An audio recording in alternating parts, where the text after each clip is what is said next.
So I'm feeling extremely blessed and grateful to get an opportunity to speak a little bit about one of the most faithful servants of Srila Prabhupada and ISKCON,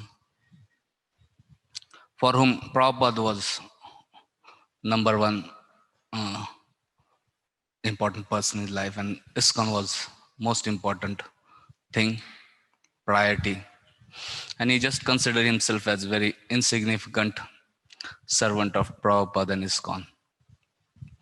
I was just seeing the video of such ocean of mercy, and I remember immediately that Maharaj wrote Ocean of Mercy in English first, and that got published. And then Maharaj told one of his disciples in Calcutta, who is very expert in Bengali translation. He has been translating many books of many senior devotees and Prabhupada and into Bengali. So he told him to translate his book and then show him time to check. Then he translated major part of it, but then Maharaj saw it. He was not happy. He scrapped everything. Then he himself translated entire book, his own English book into Bengali, because the quality of service which Maharaj does, nobody can actually cope up with that quality. And Maharaj is so fast in such a very short time. He just translated everything. I couldn't believe in just few days. Cut. And then later on, we arranged for book launch of Maharaj, Bengali book launch. So Maharaj, we arranged books, everything published, and booked the venue, made invitations, and Maharaj was coming for GBC meetings. He was coming to Mayapur and then going to Mayapur. And after Mayapur, we had arranged program that he will come and we'll have this book launch, Ocean of Mercy. And all devotees were very excited. So Maharaj made into Mayapur and then he was in the meetings, and then he had one meeting with Amrish Prabhu, chairman of Temple of Vedic Planet, and he was suggesting that we should have one fundraising campaign and some fundraising program in Calcutta. So Maharaj called me from Mayapur that actually I had a meeting with GBCs and also Amrish Prabhu, and we are feeling that we should have some fundraising event in Calcutta. I said, yes, Maharaj, wonderful, no problem. Then he said that we have planned for this Ocean of Mercy book launch. So what we can do, we can cancel that book launch and we can have this program. I said, Maharaj, anyway we can do that fundraising any other time. Now we have planned and everything, let's do this program. And Maharaj's schedule was like, he was immediately flying, and there was no way that, he said, no, you just cancel that program, and I'm going to invite Amrish Prabhu, Janivas Prabhu, and and few other senior devotees, and we'll have that program. And I saw, actually, for that book launch, he worked so hard, produced that, translated the book, printed so quickly, arranged everything, and in last moment, he just cancelled it. So I saw he was extremely, very, actually, what can I say, very selfless person, and he had no personal considerations, and he was very detached. And for him, Prabhupada was a priority, ISKCON was a priority, his God brothers were a priorities, and he could, that was his life. So to get a glimpse of a session of such a person is such a purifying and uplifting. So Maharaj got his first and second initiation on Gaur Purnima 77. And Snan Purnima, he got sannyas. Immediately 77. Just few months. Gaur Purnima, Snan Purnima, how much difference? Just 2-3 months. He got sannyas. And we saw recently on Guru Purnima, on disappearance day of Sanatan Goswami, Bhakti Swami Maharaj left this world. So Prabhupada always used to say, what is use of millions of stars? It is better to have one moon. And we saw Giriraj Maharaj has written a book, Many Moons, where he's glorifying many glorious Srila Prabhupada disciples. And truly, one of the glorious full moons of Prabhupada actually is Bhakti Charu Maharaj. His life is like a very illuminating and also very soothing. Light of moon is very not only illuminating, but it's also very cooling and adds juice. All the juice we have, the taste we have in all the subjects is actually because of that moonlight. Uh, so we see Bhakti Charma's association was also very illuminating and also very cooling and soothing and very nectarian, juicy, very sweet. And by his association, one could get relief from actually scorching heat of Maya, scorching heat of this material existence. So he truly reflected Srila Prabhupada's transcendent knowledge as well as infinite love, a very pure love, uh, a very indescribable thing. Also, as Sanatan Goswami, we see Sanatan Goswami is our Sambandha Acharya. So I was just today, a few minutes back, reflecting that actually Bhakti Charu Maharaj is actually our Sambandha Acharya in ISKCON, because it is he who tirelessly worked hard to establish position of Srila Prabhupada, unique position of Srila Prabhupada as founder Acharya and preeminent Shiksha Guru of all devotees in ISKCON. So he established this position of Srila Prabhupada, and also he connected all disciples of all gurus present and for next 10,000 years to come to Prabhupada through that. So he established the connection, the sambandha with Prabhupada very emphatically. And this is his very unique and most wonderful and glorious contribution.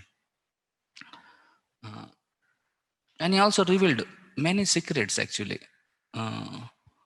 Actually, these transcendental secrets in Krishna consciousness are hidden in the hearts of Vaishnava. And just by reading books and just by chanting mantras, this cannot be understood. So one of the deep secrets actually I could hear from Bhakti Charu Maharaj was that how glorious is this Sri Chaitanya Mahaprabhu's mission, how glorious is this ISKCON movement. One time he was giving past Rundavan Leela, pastime, then he was telling, generally when we hear Krishna's pastime, Krishna's Leelas, naturally one feels how I can enter those pastimes. Hmm? Mm, mm, mm. Sadhana bhakti, ragana bhakti, prem, bhav bhakti, and all these things, And naturally one has that longing that maybe I can also enter in this Krishna's Vraja Leela. And Bhakti Charu Maharaj in that was explaining how actually Sri Chaitanya was come to give us opportunity to enter into Krishna's Vraja Leela. That is his main purpose. And he said, ISKCON is actually Sri Chaitanya Mahaprabhu's movement. And he said, the way to enter in Madhurya Leela, Vraja Leela of Krishna is by being in Dasya Bhav in Chaitanya Mahaprabhu's mission, by being in Dasya Bhav in ISKCON, by being servant of servant in ISKCON, serving in ISKCON moment under the able leadership of His Divine Grace, A.C. Bhaktivedanta Swami Prabhupada. One can enter actually Krishna's Madhur Leelas. And this is a great secret. And then another time, as we were just hearing Gopi Geet, Maharaj gave one class on how this Gopi Geet is nothing but, Gopis of Vrindavan are glorifying Srila Prabhupada. And I was shocked at how Gopis are glorifying Prabhupada, And then he explained this verse, how These gopis are calling Burida Jana, those people who are distributing the wonderful transcendental pastimes of Krishna all over the world, which can actually just soothe the hearts of all living entities. Tava Kathamrit, Tapta Jivanam. They are Burida Janas. So he was asking, who's that Burida Jana who is distributing this Kathamritam all over the world? It's Prabhupada. Hare Krishna, Krishna, So wherever he saw, he could Hare just see Ram, Hare Prabhupada, Ram, and Ram Ram, his heart was Prabhupada, and he always used to Hare glorify Krishna, Prabhupada by his Krishna, Krishna. words and especially by his lifetime of his dedication. Other time, he was talking about Bengali language. Hare Hare. Because Hare Ram, in Hare Calcutta Ram, always there used to be a question, which language to give class? English, Hindi, Hare Ram, Bengali. Ram Ram. Maharaj is very expert in English Krishna, also. Krishna, Krishna, And he can speak very sweet Hindi also. And Bengali, he can speak. Then he was saying actually, this Sanskrit, and he's also very expert in Sanskrit also. He's a scholar actually. So he said Sanskrit is a language of Vaikuntha. And he said this Bengali is actually not ordinary language of this world. He said this is language of Mahaprabhu. In the spiritual world, when you go, there is Navadip and this Vraja. And Chaitanya Mahaprabhu in spiritual world speaks Bengali, So Bengali is not a material language, it's a transcendent language, eternal language. And so then he spoke in Bengali. And so Bengali actually is like, sometimes we take things ordinary. Actually, these are not ordinary, these are very transcendental, So therefore, Bhaktisiddhanta Saraswati Thakur also said that, people will learn Bengali to understand Chaitanya Charitamrita. So Maharaj was extremely personal, very caring, very affectionate, and very concerned about ISKCON movement. He had that Vatsalya bhav towards ISKCON movement and in general for all devotees of ISKCON. So without my qualifications, actually, I received so much of affection from Maharaj. Actually, Maharaj in general was very affectionate to his disciples. And he was even more affectionate to those who were not his disciples of other gurus. And especially because he has such a loving relationship with Radhanath Swami Maharaj. Whenever he used to see me, he used to shower so much of affection. I cannot imagine the unlimited mercy he showered upon me.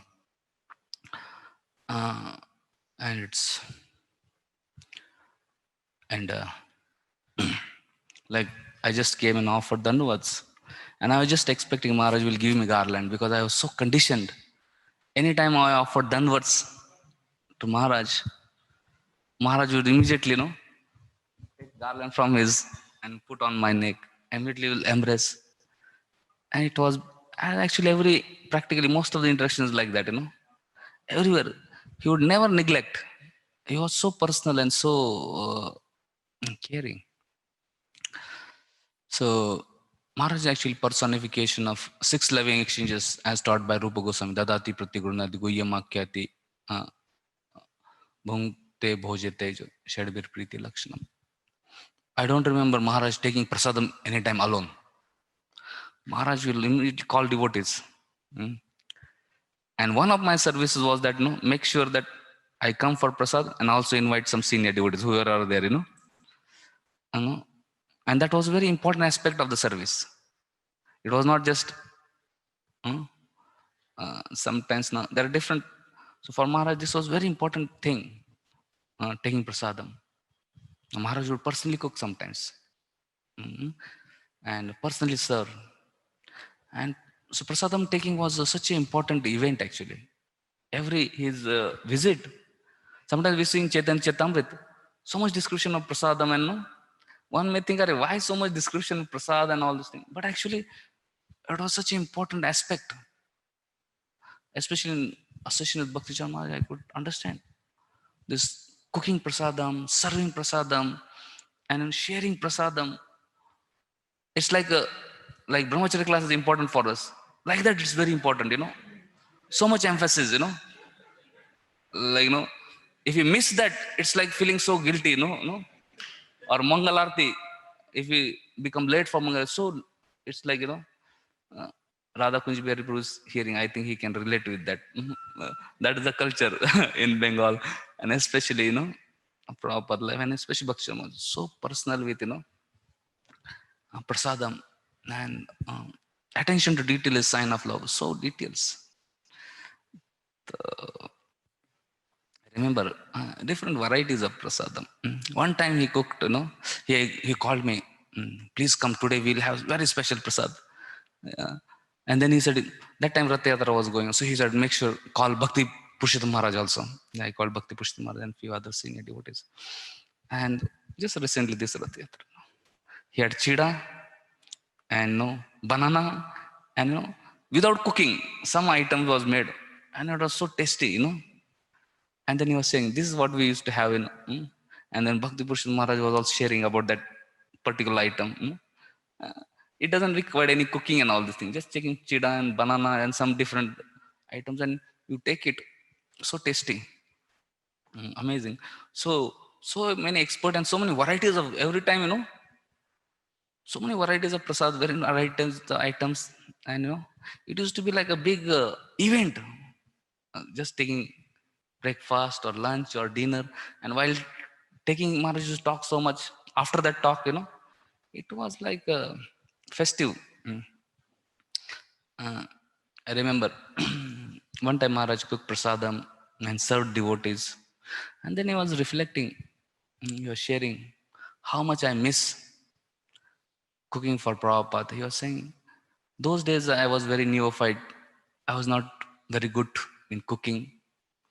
I couldn't properly serve. But how much I longed to get opportunity to personally cook and serve Prabhupada, And actually it was very deep feeling for him. He was like, for him when he was so Prabhupada conscious all the time, everything, anything, he would relate with Prabhupada. And in his presence, we could feel Prabhupada very much. Uh, I remember this 5th January, we had arranged one program, uh, cultural program plus in between Maharaj talk. And Maharaj had personally invited one special dance drama from Mumbai. Somehow Maharaj was coming in the flight, he met some very influential person, and then he said he appreciated that dance drama which was on Krishna and all this thing. And so Maharaj was inspired. So he said we should invite that. Maharaj personally, invited for that program. So in the beginning, there were different international devotees performing, singing, dance, different things that got over. Then Maharaj spoke. Amazing class. And then that special drama team, dance drama team, which had come from Mumbai came. And their performance was there. And it had to, there a lot of hard work gone by the other person who were doing background work to set that. And that began. And after a few minutes, Maharaj just got up and left. He was sitting in front, and then all devotees shocked, kya ho gaya, One devotee was just, actually, while he was leaving, he just told me, I'm not feeling well, I'm leaving. He left. Anyway, I also wanted to leave, but we couldn't leave because we had to see the program going on. Otherwise, Maharaj left, so we were there and, did the program, everything.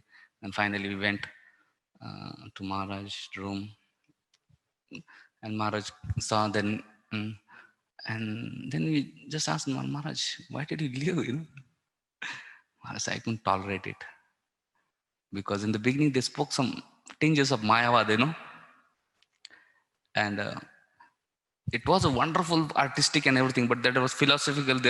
It was not, proper. So somehow Maharaj just, he had worked himself hard. He had himself invited, but he couldn't just tolerate. He just left. He couldn't sit there. And then one devotee asked Maharaj, how would Prabhupada feel? He said, "Oh, Prabhupada," immediately, like a small child, he said, "If Prabhupada would be there, he would become so wild and he would chastise me heavily." So it was like a small, innocent, humble. He was saying that he would just chastise me. I could see such a sannyasi, guru, but he's so much feeling presence of Prabhupada, and he didn't try to defend it. I invited him, then it should be right. And he was not that. Generally, we may try to say that is right, and we may try to convince other how it is. No, he only had invited, but immediately when he understood that Prabhupada won't be happy, immediately he left, and then he said that Prabhupada would so wild, and and he was ready to accept the blame also, accept the responsibility also, and accept and correct the matter. Actually, one thing about, he was very concerned about doing things right and doing it perfectly in service of Prabhupada. He was not concerned about petty things, his name, or he was not concerned about he had no false ego or any these things. So his life was very transparent. Another time I remember that we had a Calcutta GBC meeting on 19th or 20th of February this 2020. Then after that, when GBC meetings got over, then Maharaj was supposed to come, I think Saturday or something, 22nd. And then early morning he had a flight, 23rd, I think, February. So when he came, I went to receive him, and then it was evening around 6 o'clock. And then devotees were making dinner prasad for Maharaj, and Maharaj went inside his room, and prasad was yet to be ready. I think time is up, but I just, okay, I'll just, I'll just, yes. So Maharaj just called me inside his room, and then he picked up on the meeting, GBC meeting we had. He said, in the GBC meetings which we are having, and all your management team had come, he talked about particular issue.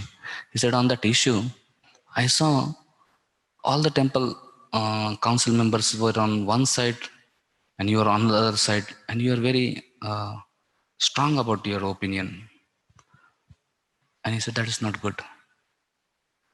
It's very important that you work with the team, and uh, it's very important that we cooperate. Such polarization is not very good for our movement.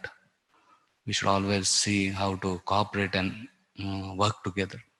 So I saw Maharaj, wherever he will see something going wrong, immediately he will correct. Because as soon as he came to room, immediately he just came to the point directly. Then I thanked him for his, uh, feedback and all. So I saw Maharaj was like very concerned about this cooperation, and making sure that we work together and push forward the movement. So you see, and Maharaj is very, very encouraging, empowering devotees, new devotees, senior devotees, Prabhupada disciples, gurus, sannyasis, GBCs. One common thing everybody feels, especially we see their offerings of different devotees, and they feel that love and affection of Maharaj, and very much great encouragement from Maharaj. Maharaj was very non-envious, very, he was just whatever please Prabhupada. Anything would please Prabhupada, he would be very happy. And he was not concerned about, his personal thing, or he was never, he used to always go out of the way. Whenever he used to see some devotees doing some nice seva, he used to go and encourage them. And so we see now Maharaj just left, and worldwide there's so much outpour of loving sentiments of gratitude and appreciation from practically all corners of the world, from all types of devotees, from new devotees to old devotees, senior devotees, Prabhupada disciples, Guru, GBC. And it's extremely heart touching to see how practically entire ISKCON worldwide community has come together and has become united in spirit. So we can understand that he gave his life to actually unite the ISKCON movement under a shelter of lotus feet of His Divine Grace, Srila Prabhupada. And when he just left, and he actually has united again entire ISKCON world by his love for Prabhupada and by his love for every single devotee of ISKCON.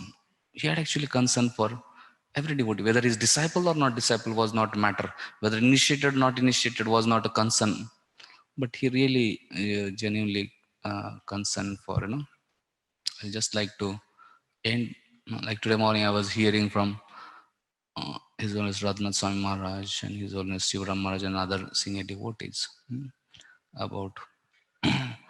So I saw a couple of devotees asking similar question in different ways. That some of disciples were asking, now Maharaj is left. How do we find shelter? How do we, So I was expecting that, Radhanath Maharaj or Shivaram Maharaj or, they would say, yes, actually, Maharaj left, but don't worry. Prabhupada is there. There are so many Prabhupada disciples are there. So many devotees are there. And ISKCON is there. You just live with and, carry on and focus on service.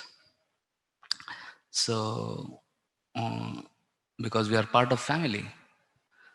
So that was what I was expecting. But I saw both of them didn't say like that. They said that Maharaj is present in his words, through his Vani, and try to deeply seek shelter of Vani, because that is the actually real association of Guru. So, and that is what actually Srila Bhaktichar Maharaj also taught by his own example. He had hardly 1 year association of Prabhupada physically, but 43 years he lived in life of separation. And that is actually greatest transcendental secret also. Like gopis hardly had 10 years of association of Krishna and then 115 years of separation from Krishna. So I saw both the Maharajas were, I understood one point that one should not take spiritual master as ordinary person. And one should not take relationship with spiritual master as ordinary. That okay, now he has left, we can also connect to anybody and we can still continue in spiritual life and it's wonderful. Yes, it's wonderful. But actually, the position of spiritual master can never be replaced. Maybe other devotees can complement that, assist that, support that. But spiritual master is actually the position of spiritual master very special.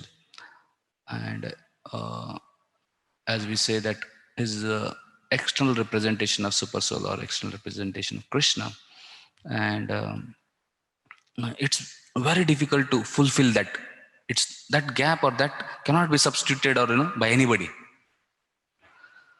And if that gap has to be substituted or that gap has to fill, only way is that we have to go deeper in Krishna consciousness and seek shelter of Vani and seek shelter of devotional service, seek shelter of Prabhupada, seek shelter of all other devotees, and all the things are there. But one has to go deeper. There is no other way. And connect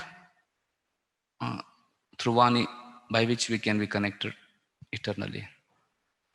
So,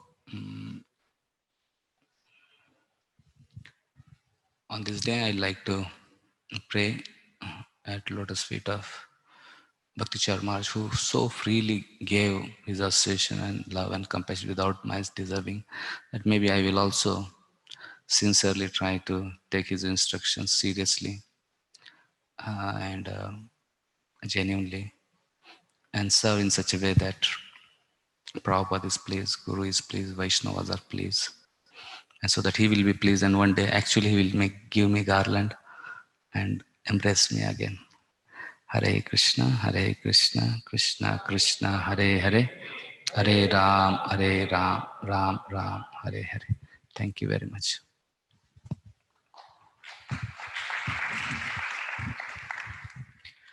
Thank you, Acharatna Prabhu.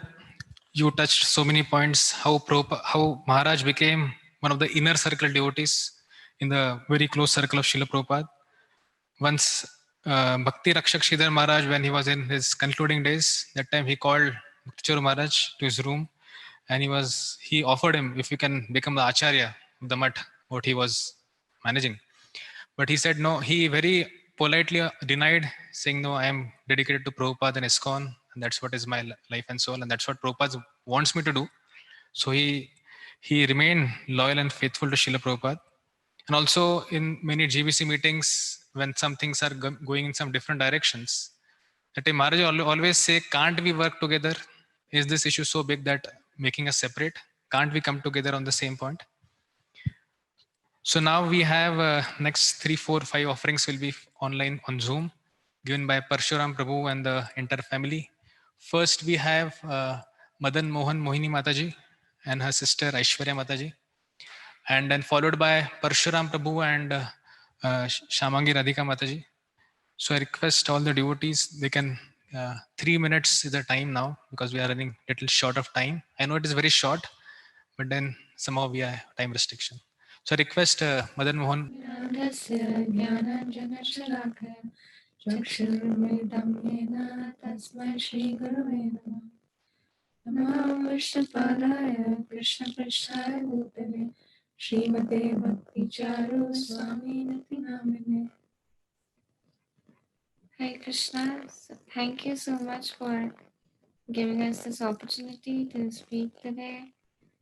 And I mean, obviously, this departure of His Holiness Bhakti Maharaj was totally unexpected. And it's a hard time for not only for those who had the fortune of being closely connected to him, but the whole movement, because he's so special for the entire ISKCON. But we were thinking that, we are so fortunate that we got his association for all these years, and that can be our guiding light now, the strength that we got from that association. And for me and Aishwarya Didi, Gurmaraj is the foundation of our Krishna consciousness, because we were very young. I was 4 years old when we first met him, and Aishwarya Didi was 11 years old. So since a very young age, we got his love and his mercy, and we actually, we are made of his love and his mercy, and we owe our Krishna consciousness to him, because he never gave instructions to us. He never told us do this or do that, like he would usually do to disciples or others taking guidance from him. But to us, because he always treated us as little children, he gave us a lot of love, and through his example, he taught us how to lead our lives in Krishna consciousness, what to do, what not to do, and that we feel is the essence of our relationship with him. Just that causeless mercy and love coming from him, and that is very all that association and all that he gave us. It's been so potent in all these years that now for the rest of our lives, it's going to be. I mean, it's like Gurmaj never asked us to give him anything. He was just continuously blessing us, and he would say things like, I love you so much, and I'm so happy with you, and I'm so proud of you, and we were not even doing anything. So now, where we are standing, it just feels like he said all of it in advance, and now we have to live up to it and do something for him. So, he can actually feel proud of us. And all that has been so nourishing that now when he's not physically present, we will try to go to those things and live on that strength. But I want to, speak particularly about this departure, that it's obviously so sudden, and the way it happened because of the whole COVID-19 situation. No devotee, not a single devotee, could be with Gurmaj in the hospital for 15, 16 days, or only in the end, one disciple somehow, Krishna made the arrangement that he was with Gurmaj for the last 1 hour or so, and he was chanting Brahma Samhita and different prayers. But because I have this disease, muscular dystrophy, and we know that time is less, and I don't have a normal long life. So, in the past few years, we have been preparing. I have been preparing for that final test, for that final moment. And I always, even the examples that I've been looking up to His Holiness Bhakti Tirth Maharaj or different devotees, I always felt that, having a lot of devotees around and having senior devotees or even a lot of devotees at association, kirtans, readings, all that, I always felt that that is what makes it glorious, that is what makes it special. And if I don't have that, then how would I pass this final test? How would I be fixed on Krishna and his lotus feet, and how would I be able to pass that test? But seeing Gurman's example now, he's actually totally changed my perspective, that it never felt in the past 15, 20 days that he was alone in his ICU room and no one was there with him, because we know that he is such a perfect devotee that Srila Prabhupada and Radha and Krishna and all these personalities, the Guru Parampara, we know that they will never leave him and he will never leave them. So we automatically had this confidence that he is not alone and they are with him. And yeah, this whole experience just tells us that it's about our internal connection with Guru and Krishna. And Gurmaj is a pure devotee, but uh, people like me are still struggling to get there. So if all our lives, whatever time we have, first of all, we don't know how much time any of us have, but whatever time we have, looking at his example, if we focus on internalizing our Krishna consciousness, our connection with Guru and Krishna, then in the end, it does not matter if we have devotees around us or not.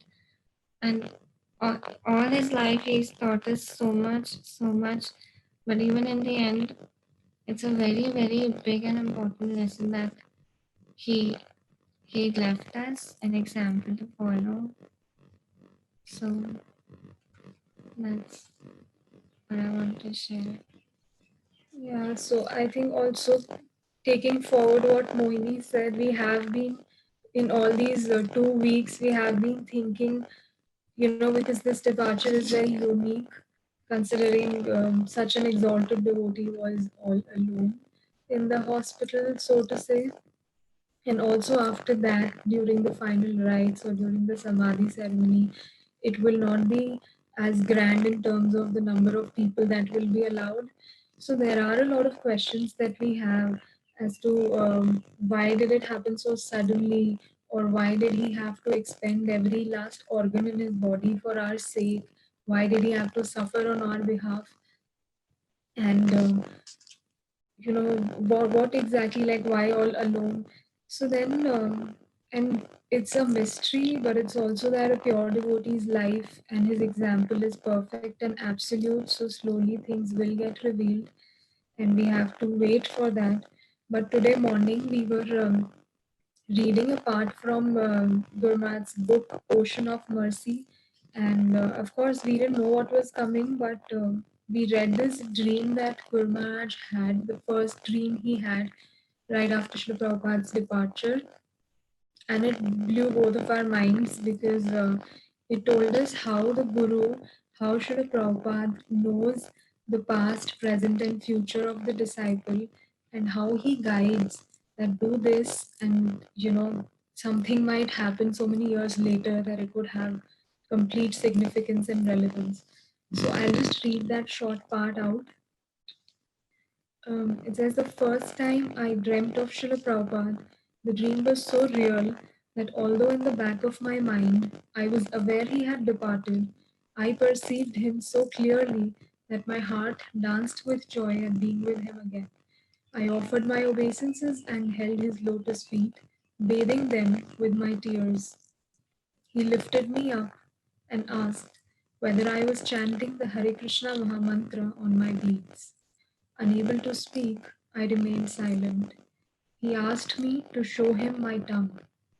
When I did, he took hold of it with his thumb and forefinger, and as the thrill of his touch ran through my entire body, he asked me, Are you using it to chant the holy name? I tried to say something, but he was still holding my tongue, and then my struggle to speak woke me up. With the wonderful feeling of meeting Srila Prabhupada still vivid in my mind, I sat on my bed and wondered about the meaning of the dream. What did he want to tell me? It seemed that he was reminding me that Maya would try to hold my tongue and prevent me from chanting, but that I should never stop. No matter the difficulties, I should never stop chanting the holy name. So, and then we realized that this was the end that Guru Maharaj left for all of us to see. You know, he went into the hospital room. His disciples said that, Guru Maharaj, you will have to go alone from here on. And he said that, I'm not alone. Krishna is with me. And then he said that I leave my life in the hands of the devotees when they were going to put him on ventilation. And for the last 15 to 16 days of his life, that ventilator was, or we could call it Maya in the form of that ventilator, was trying to hold Guru Maharaj's tongue. He was not able to speak for all that time. But Srila Prabhupada had told him right in the beginning that keep chanting, even if Maya tries to hold your tongue. And all these years of chanting, you know, he didn't need that tongue anymore to be able to chant. He was so perfect at it. So at every moment he was just chanting. And so he did not need anyone else to be there for him. So this was a very important lesson we learned today morning. How the Guru knows everything, and how we just have to follow his instruction, and our lives will be perfect. And again, like Moini was mentioning, how in the early years when we were children, how Guru Maharaj shared so much love with us. Whenever people share stories about their exchanges with their spiritual masters, especially when Prabhupada disciples share how Prabhupada gave so much love, we feel that we wish we had Srila Prabhupada's association. But then immediately we also remember that our Guru Maharaj is our Prabhupada, and he embodies that love of Srila Prabhupada. He passes that on so fully and so with additional sweetness. And so we feel that this is the manifestation of Prabhupada for us, and we are just very fortunate to have had this. And yeah, I think just meditating on that can can be enough for us for the rest of our lives. Instructions and what he gave us in the form of his association. And So thank you very much. Hare Krishna.